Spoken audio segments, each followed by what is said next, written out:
Al abrir el Evangelio de Mateo encontramos la genealogía de Jesús comenzando en Abraham y pasando por David hasta llegar a José. Pero al avanzar al Evangelio de Lucas encontramos otra genealogía. Comienza en Jesús. También pasa por David, pero los nombres no son los mismos. Esto plantea una pregunta inevitable. ¿Estamos ante un error? ¿Ante una contradicción en la Biblia? Estas dos genealogías no se anulan, se complementan. Una revela el derecho legal al trono de David. La otra revela la línea humana que conecta a Jesús conmigo, contigo, con nuestra propia historia. Juntas forman una de las declaraciones más profundas sobre quién es Jesús en realidad. Para descubrir y comprender todo esto, mira este video hasta el final. Deja tu like, suscríbete a nuestro canal y escribe en los comentarios. Yo formo parte de esta historia. Dinos también desde qué ciudad o país estás viendo este contenido. Tu apoyo fortalece nuestro canal y nos ayuda a seguir revelando las grandes verdades de las Escrituras. El Evangelio de Mateo comienza con una declaración solemne. Libro de la genealogía de Jesucristo, hijo de David, hijo de Abraham. Mateo 1:1. Mateo está haciendo una afirmación directa y audaz. No presenta a Jesús solo como un maestro o un profeta. Lo presenta como heredero. Heredero de la promesa hecha a Abraham, aquel a quien Dios dijo: en ti serán benditas todas las familias de la tierra. Génesis 12:3. Y heredero del trono prometido a David. Tu casa y tu reino serán firmes para siempre delante de mí. Tu trono será establecido para siempre. 2 Samuel 7:16. Mateo muestra la línea continua de la historia de Israel. Abraham engendró a Isaac. Isaac engendró a Jacob. Jacob engendró a Judá y a sus hermanos. Mateo 1:2. No es un detalle aleatorio. La bendición mesiánica había sido dirigida específicamente a la tribu de Judá. No se apartará el cetro de Judá, ni el bastón de mando de entre sus pies, hasta que venga aquel a quien pertenece. Génesis 49:10. Entonces Mateo avanza, generación tras generación, hasta alcanzar a David, el rey conforme al corazón de Dios. Mateo 1:3-6. La narrativa atraviesa periodos de fidelidad y rebeldía, de gloria y caída, hasta llegar al momento más oscuro de la historia nacional. El exilio en Babilonia, Mateo 1:6-11. Incluso allí, cuando el trono parece perdido y la promesa amenazada, la genealogía no se interrumpe. Sigue adelante hasta llegar al punto decisivo cuando Mateo dice: Jacob engendró a José, marido de María, de la cual nació Jesús, llamado el Cristo. Mateo 1:16. Aquí algo cambia de manera sutil pero profunda. Hasta entonces, el patrón era claro: engendró. Padre engendra hijo. Sangre engendra sangre, una línea directa de descendencia. Pero al llegar a Jesús, Mateo no dice que José lo engendró. Dice que José es el marido de María y que Jesús nació de ella. La línea real llega hasta José, pero el nacimiento de Jesús ocurre de manera distinta. Mateo cierra la genealogía con una observación que revela su estructura intencional. Así que todas las generaciones desde Abraham hasta David son 14, desde David hasta el exilio en Babilonia, 14, y desde el exilio hasta Cristo, 14. Mateo 1:17. En hebreo, las letras también tienen valor numérico, un sistema conocido como gematría. El nombre David se escribe con 3 consonantes, Dalet, Vav, Dalet. Sus valores sumados resultan en 14. Al organizar la genealogía en 3 bloques de 14 generaciones, Mateo está, de forma silenciosa, repitiendo un nombre a lo largo de todo el texto: David, David, David. Jesús no surge como un personaje aislado en la historia. Surge como el centro hacia el cual todo converge, el heredero de la promesa hecha al rey cuando Dios declaró: cuando se cumplan tus días y descanses con tus padres, levantaré después de ti a tu descendencia, y estableceré para siempre el trono de su reino. 2 Samuel 7:12-13. La historia no es aleatoria, tiene dirección y tiene un destino. Incluso cuando Israel fue llevado cautivo, incluso cuando el trono quedó vacío, incluso en medio de fallas humanas, la promesa no fue cancelada, la línea permaneció intacta. Dios gobierna el tiempo tanto como gobierna los acontecimientos. Las generaciones avanzan, los imperios se levantan y caen, pero la palabra del Señor permanece firme. En medio de esta genealogía de Jesús, aparece un nombre que carga una maldición, capaz de poner en riesgo la propia promesa mesiánica. Mateo lo incluye sin explicaciones, sin comentarios, simplemente como parte de la línea. Josías engendró a Jeconías y a sus hermanos en el tiempo del exilio en Babilonia. Mateo 1:11. Jeconías, también llamado Joaquín o Conías, fue uno de los últimos reyes antes de la caída definitiva de Jerusalén. Su reinado fue breve y marcado por la infidelidad. Pero lo que hace tan grave su nombre no es solo su fracaso como rey, sino la palabra que Dios pronunció contra él por medio del profeta Jeremías. Así dice el Señor: escribid que este hombre quedará privado de hijos, hombre que no prosperará en sus días, porque ninguno de su descendencia prosperará sentándose en el trono de David y gobernando aún en Judá. Jeremías 22:30. Estas palabras son devastadoras. La promesa mesiánica dependía de un descendiente de David que se sentaría eternamente en el trono. Pero aquí, Dios declara que ningún descendiente de Jeconías podría reinar. A primera vista, esto parece cerrar la historia. Si Jesús desciende de esta línea, ¿cómo podría ser el rey prometido? La respuesta vuelve a aparecer en Mateo 1:16. Jacob engendró a José, marido de María, de la cual nació Jesús, llamado el Cristo. Jesús no es descendiente biológico de José. Por lo tanto, no hereda la maldición de Jeconías. Al aceptar a María como esposa y al dar nombre al niño, José realiza un acto jurídico. Reconoce a Jesús como su hijo ante la ley, y con ello le transfiere toda la herencia legal de la casa de David. Mateo deja esto aún más claro cuando narra el nacimiento de Jesús, y José hizo como le había mandado el ángel del Señor y recibió a su mujer. Mateo 1:24. Al obedecer, José no solo protege a María, sella legalmente la línea mesiánica. Jesús recibe el derecho al trono de David por adopción, sin participar de la línea sanguínea maldita. La promesa es preservada. El juicio es respetado. Nada es violado.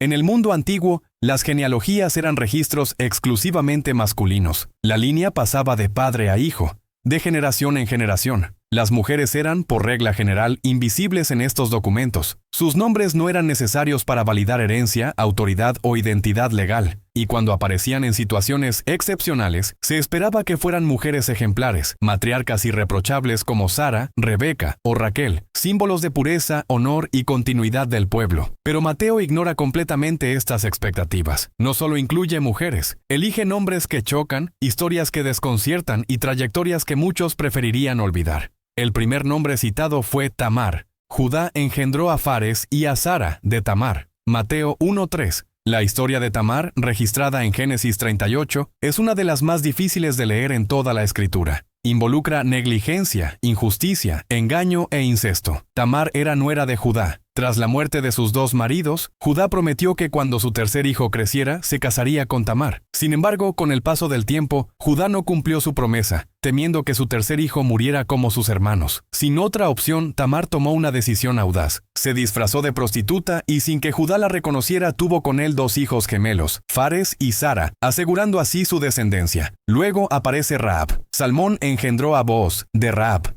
Mateo 1:5. Rahab era prostituta y cananea, habitante de Jericó, doblemente excluida por su profesión y por su origen. A los ojos de Israel representaba todo lo impuro. Sin embargo, cuando oyó hablar del Dios de Israel, creyó. Arriesgó su propia vida para proteger a los espías y declaró con convicción que el Señor era Dios en los cielos y en la tierra. Por la fe, Rahab fue librada del juicio que cayó sobre su ciudad y pasó a formar parte del pueblo de Dios. Aquella que vivía al margen se convierte en antepasada del rey David. La tercera mujer es Ruth. Booz engendró a Obed de Ruth. Mateo 1:5. Ruth era moabita, descendiente de un pueblo nacido del incesto. Génesis 19. La ley afirmaba que un moabita no debía entrar en la congregación del Señor hasta la 10ª generación. Deuteronomio 23:3. Ruth no tenía derechos, ni garantías, ni futuro en Israel. Aún así, al perder a su marido, elige permanecer con su suegra Noemí, y hace una de las declaraciones de fe más profundas de la Biblia. Tu pueblo será mi pueblo, y tu Dios será mi Dios. Ruth 1:16. Ruth abandona su antigua identidad, sus dioses y su tierra. Su fidelidad a Dios y su humildad la conducen a Booz, un redentor. De extranjera sin esperanza, se convierte en bisabuela de David. La promesa vuelve a pasar por alguien que no debería estar allí. Por último, Mateo menciona a aquella que ni siquiera es llamada por su nombre. David engendró a Salomón de la mujer de Urías. Mateo 1:6. Podría haber escrito Betsabé, pero no lo hace. Al llamarla la mujer de Urías, Mateo mantiene viva la memoria del pecado. La historia, registrada en 2 Samuel 11, involucra adulterio, abuso de poder y asesinato. David, el mayor rey de Israel, cae profundamente. Aún así, es de esta unión marcada por la culpa que nace Salomón, heredero del trono. Mateo no suaviza el pasado, lo expone. 4 mujeres, 4 historias de escándalo, dolor, marginación y pecado. La genealogía del Mesías no es limpia, es real. El Mesías no viene de una línea de personas perfectas, sino de una historia redimida. La gracia antecede a la cruz. Antes de que Jesús perdone públicamente a los pecadores, su propia genealogía ya proclama que Dios actúa a través de los quebrantados. Hasta aquí la genealogía de Mateo ya ha cumplido su función legal. Ha mostrado que Jesús posee el derecho al trono, que la promesa hecha a David no fue quebrada y que incluso la línea de Jesús no es perfecta. Es entonces cuando surge otra genealogía para revelar algo aún más amplio, hasta alcanzar a toda la humanidad. Lucas comienza con Jesús ya adulto, a punto de iniciar su ministerio público, y luego retrocede. Jesús era, según se creía, hijo de José, hijo de Elí.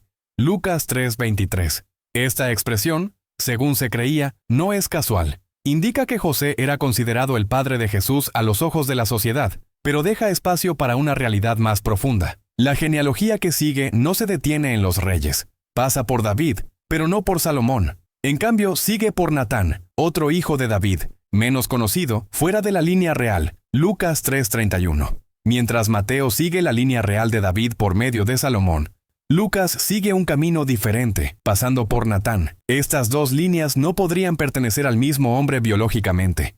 La explicación más coherente, y la que la tradición más antigua comprendió, es que Lucas está registrando la línea de María, madre de Jesús, aunque utilice el nombre de José por convención cultural, como era común en las genealogías judías. Así Jesús desciende de David según la carne por medio de María, y hereda el derecho legal al trono por medio de José. Más tarde, el apóstol Pablo resumiría esta verdad diciendo que Jesús nació del linaje de David según la carne. Romanos 1:3. La lista de Lucas sigue retrocediendo generación tras generación, atravesando el exilio, atravesando la formación de Israel, pasando por Abraham y no se detiene allí. Lucas va aún más lejos, alcanzando a Noé, el sobreviviente del diluvio, el padre de las naciones después del juicio. Lucas 3:36. Y finalmente llega al origen de todo, hijo de Enos, hijo de Set, hijo de Adán, hijo de Dios. Lucas 3:38. Lucas no está interesado en el trono, está interesado en la humanidad. Aquí la genealogía deja de ser solo israelita. Se vuelve universal. Jesús no es presentado solo como el hijo de David, ni solo como el cumplimiento de la promesa hecha a Abraham. Es presentado como el hijo de Adán, el representante de toda la humanidad. Según la carne, viene de María. Según la ley, hereda de José. Según la promesa, es el Cristo. La genealogía de Lucas no niega la de Mateo, la completa. Una habla del derecho al trono, la otra habla de la identificación con el polvo. Una muestra al rey, la otra revela al Salvador. Y cuando estas dos líneas se encuentran, no hay contradicción, hay convergencia. Lo que parecía un obstáculo se revela como sabiduría perfecta. Dios no improvisa, no corrige errores, cumple su palabra hasta el fin, utilizando incluso la ley humana para revelar su fidelidad. Al final de esta larga lista de nombres, la genealogía de Jesús deja de ser solo un registro del pasado y se convierte en un espejo. Nos muestra que Dios escribe su historia a través de generaciones imperfectas, decisiones quebradas y caminos improbables. Nos enseña que la promesa no depende de la fuerza humana, sino de la fidelidad divina. Reyes fallaron, pueblos cayeron, el exilio llegó, el silencio se extendió por siglos. Y aún así la promesa avanzó. Silenciosa, firme, intacta.